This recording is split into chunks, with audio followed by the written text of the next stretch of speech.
Lorsque nous travaillons avec TypeScript, nous avons les namespaces qui entrent en jeu généralement. Les namespaces permettent de déterminer ce qui a le droit d'être utilisé à l'intérieur d'un espace. Pour pouvoir faire fonctionner to be correct, parce qu'en ce moment, expect s'attend à ce que je puisse avoir quelque chose qui appartient au namespace justMineMatcher. Donc pour pouvoir faire interpréter to be correct comme étant un élément valide, il faudrait que avec TypeScript, j'introduise à l'intérieur de mon matches, j'introduise à l'intérieur de mon namespace ce nouvel élément-là. Et pour pouvoir introduire cela, on peut simplement se servir de declare. Avec declare, je vais faire appel au declare global. Avec declare global, j'essaie de consulter le namespace global disponible dans ma spécification. Avec le namespace global, je peux donc dire que je souhaite accéder à un des namespaces existants, à un des espaces disponibles. Cette partie est particulièrement intéressante parce qu'il est important de comprendre comment fonctionne le mécanisme de namespace avec TypeScript.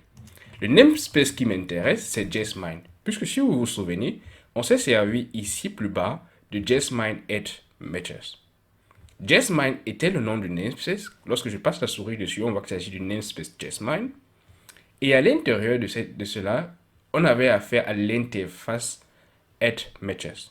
Donc pour pouvoir consulter cette interface-là, donc je vais entrer simplement à l'intérieur de ce namespace-là et je vais dire que je souhaite consulter l'interface matches qui est disponible en réalité avec les différents éléments de JustMine.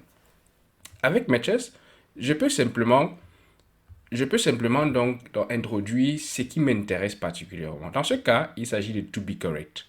Donc je vais aller simplement à l'intérieur de to be de mon matches et je vais appeler ici to be correct. Lorsque j'ai to be correct, je vais dire qu'il s'agit d'un élément qui va simplement faire appel au void. Mais vous voyez que là jusqu'à présent, j'ai toujours un élément. Là, il me dit que toutes les déclarations de matches doivent avoir un même type.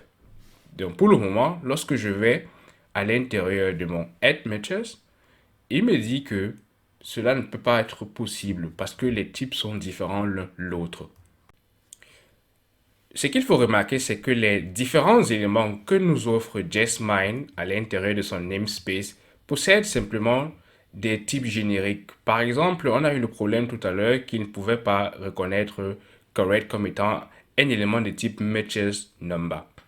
Donc dans ce cas, il me faut spécifier en tant que générique le type de namespace que je souhaite actualiser.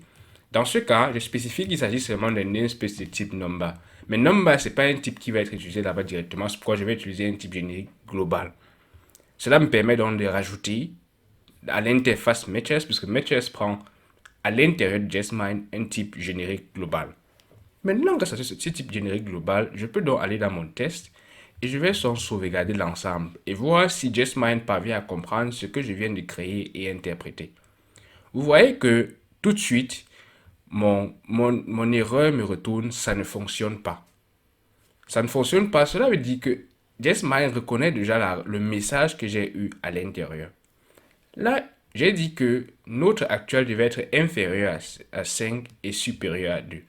Là, nous avons eu 1, c'est pourquoi il doit me donner, ça ne fonctionne pas. Si maintenant je mets 3, je vais sauvegarder l'ensemble. On aura maintenant un test qui fonctionne correctement.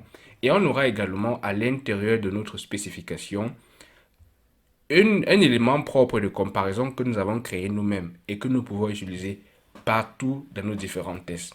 Tout naturellement, ici cela s'arrête simplement à notre spécification app.component.spec.ts.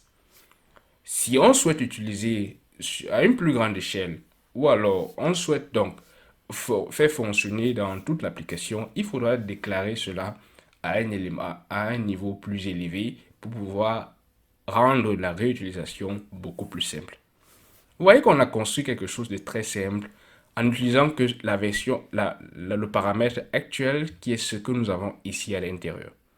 Si je voulais avoir expected, si je veux me servir de expected, cela veut dire que je souhaite en réalité que j'écrive un paramètre dans to be correct qui sera en réalité la valeur expected.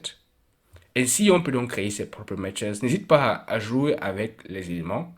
On pourra plus tard, dans ce tutoriel, développer des éléments un peu plus complexes qui vont mettre en jeu la relation actuelle et expected à chaque fois et voir comment est-ce qu'on peut s'en servir pour notre application. À présent, voyons comment est-ce qu'on peut faire pour pouvoir isoler ou alors simplement faire passer un test et l'ignorer complètement dans une application. Cela peut être particulièrement nécessaire. Voyons pourquoi.